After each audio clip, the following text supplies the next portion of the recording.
Heyo! Happy Monday, guys. Monday. Happy Monday. Motivational Monday. Mindset Monday. Move it, Move but Monday. Monday. Move your ass, Monday. All of the things Mondays. But most importantly, it's the Monday Rundown here on Say SayThat that. channel. Say We're that. really excited to have you all with us. If this is the first time that you're with us, go ahead and put a 1 in the comments so we can shout you out and say hello. If you are a part of SayThat Nation and this is another time, a second time, a third time, a fourth time that you're with us, go ahead and put whatever number that is. We'd love to shout you out as well. Happy to have you all here. Hello. Welcome back.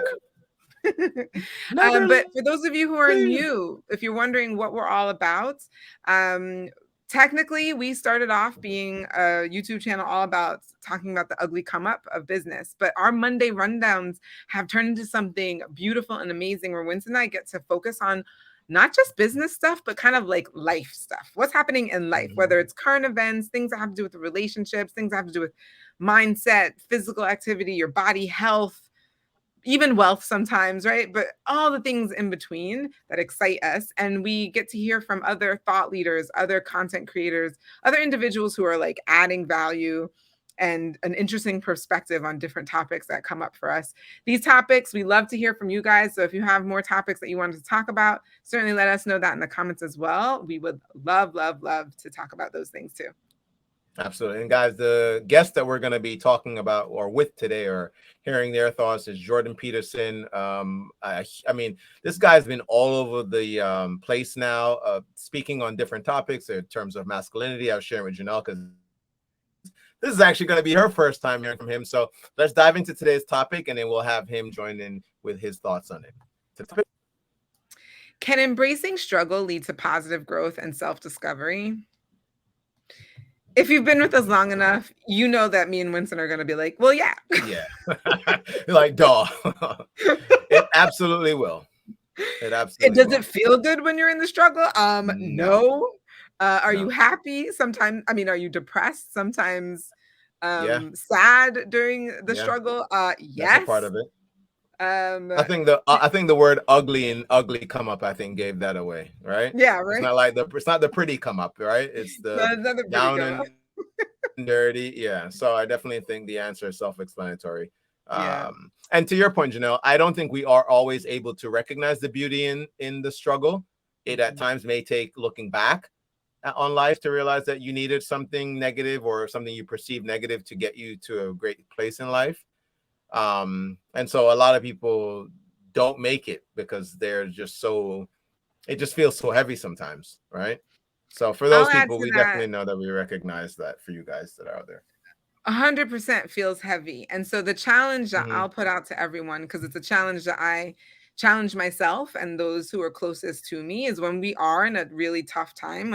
I'll just stick it to me right now. When I'm in a really tough time, and I challenge myself to think, instead of why me, like, why is this happening to me? It's kind of like, well, why not me? Facts. What if I'm the exact person who needs to go through this? I just don't know why right now. I don't know why. I'm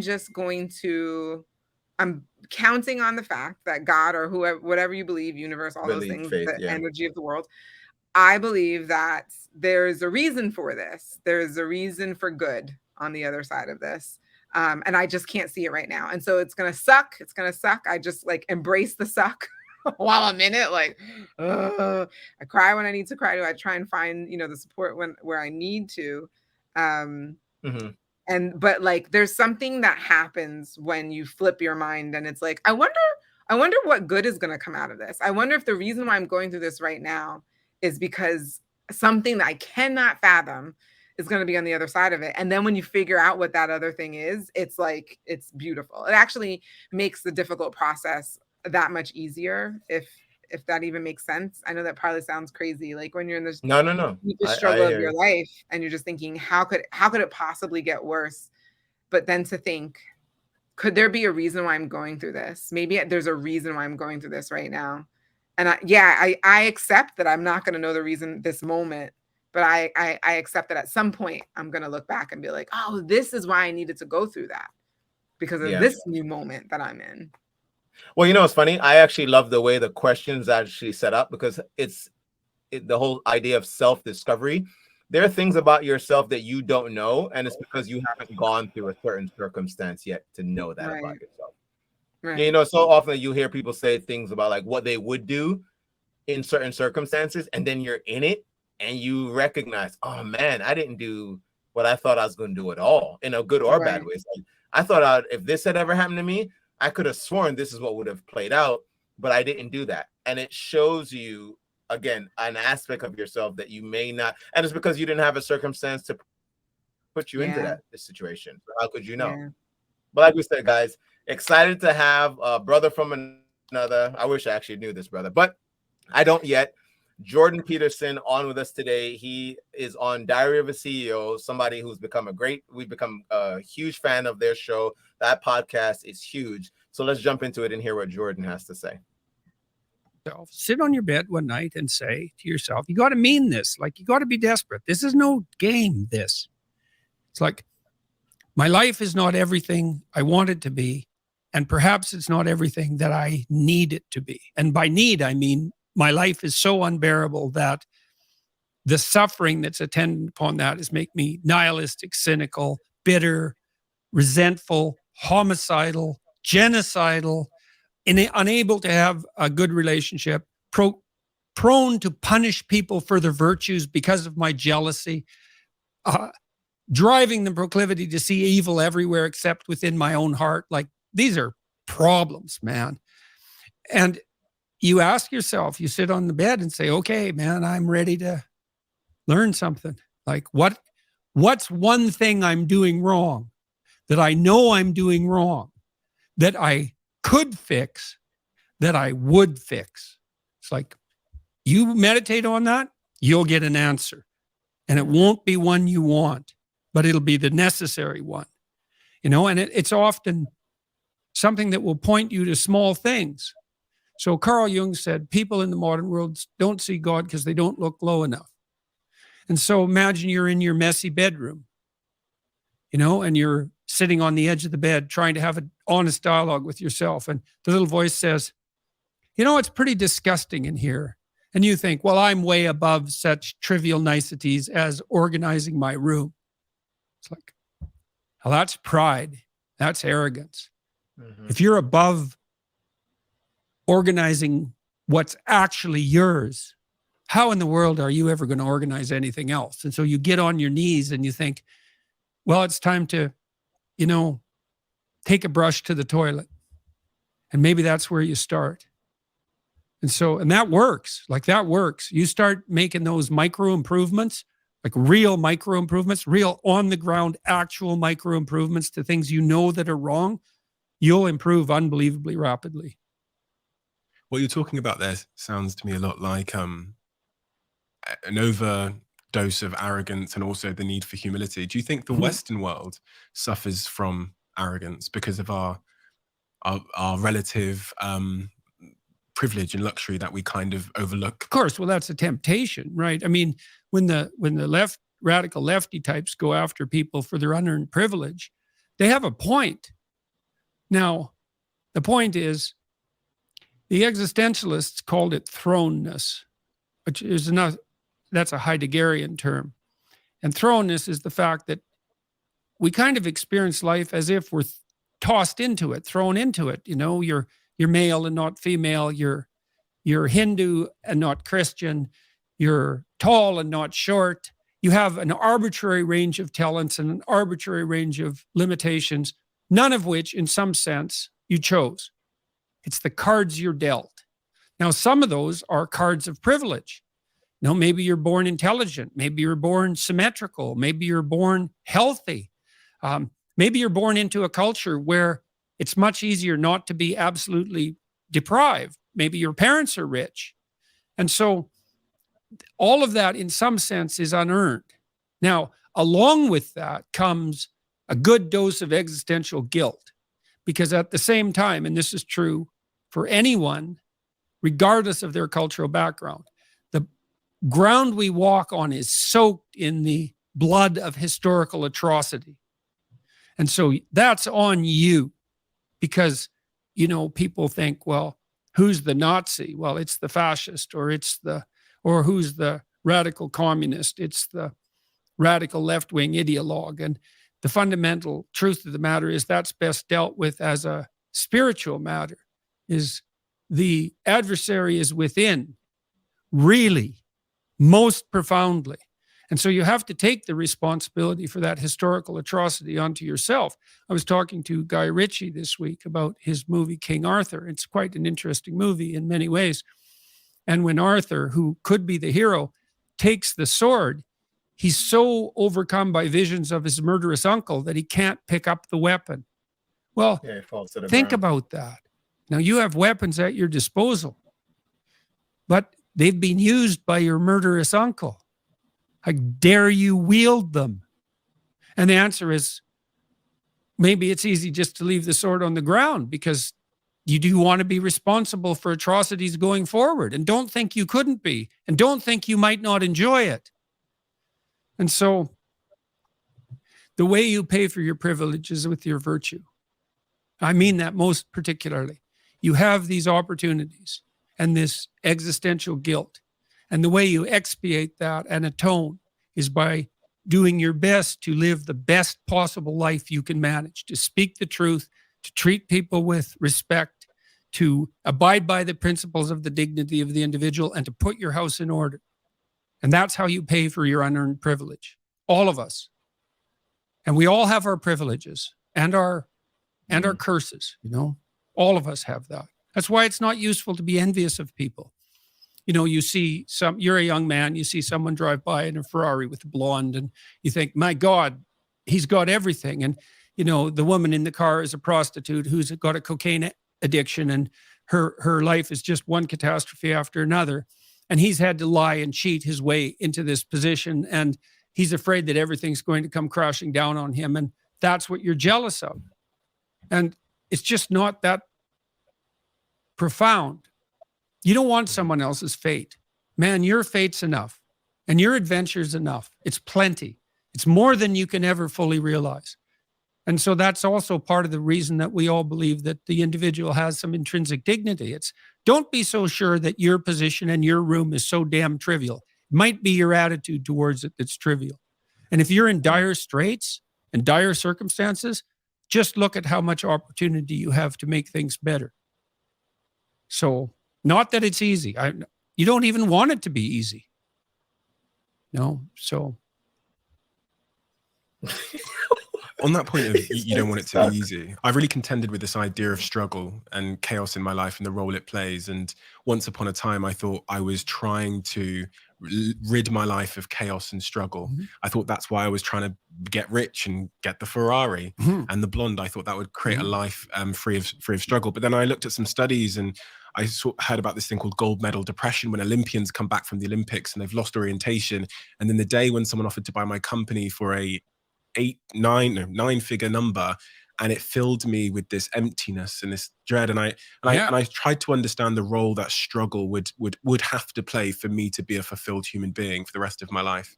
Well, that the observation with regard to your company, that's a great observation. I mean, we're built to walk uphill, and when you reach the pinnacle of the hill, you want to stop and appreciate the vision. But the next thing you want is a higher hill in the distance, because it's the uphill climb that it's from the uphill climb that we derive our value. And I mean this technically.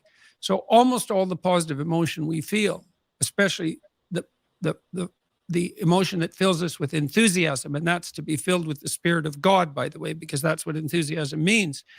That's experienced in relationship to a goal. And so in some sense, and this is part of the religious enterprise, you want a goal that you can never attain, right? Mm-hmm. So you can always move closer to the goal that recedes as you move towards it. You think, well, that's frustrating. It's like Sisyphus pushing the rock uphill. But it's not, because as you pursue that goal, you put yourself together and your life does get better and richer and more abundant. And that's why the highest levels of virtue and goal are in some sense transcendent. You want them to be above everything you're doing so you can continually move towards something that's more sublime and better. That's what you are. You're here to live, not to sleep. And the problem with the vision of Mai Tais on the beach is that, well, first of all, that's a vision of drug-induced unconsciousness. Second, it's only going to work for about a week. Third, you're going to be a laughing stock in a month and depressed and aimless and goalless. It's no, that's not, it's, you want a horizon of ever expanding possibility. And so it does happen to people because they've staked their soul on the attainment of an instrumental goal. And it can be a pretty high order goal. It was in your case. But then you think, well, now I'm there. Now what? Well, the answer can't be, well, I'm going to live in the lap of luxury and never have to leave the face. What do you want to be? A giant infant with a gold bottle? You never have to do anything but lay in your back and suck. It's like, well, you see the problem with that as a conceptualization. It's no, you want to be like an active warrior moving uphill with your sword in hand. And that's dynamic. That's exciting. And that's why so many young men disappear into video games. That's all acted out in the video game. So they have to act that out in their own life. Not that I despise video games, because I don't, but they're not a substitute for life. They might be good training under some conditions for life. If you love the Diary of a CEO brand and you watch this channel, please. Man, oh man, oh man, oh man. Jordan Peterson, folks. Wow. Janelle? I should have been taking notes.